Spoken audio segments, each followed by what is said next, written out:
अरे जा अशोक रे वापस ये धडेकर मग धडेकर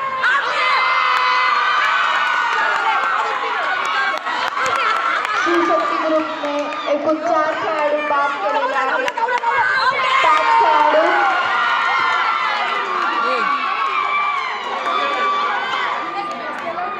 अरे पाहू शकतो सर काय साईडला थांब. शिवशक्ती ग्रुपला विजयी होण्यासाठी एकूण 3 खेळाडू बाद करायचे आहेत. पुष्कर पण अरे ओपन बॉक्स की अरे ते पाहायला 1.5 मिनिटात शिवशक्ती ग्रुपने एकूण 5 खेळाडू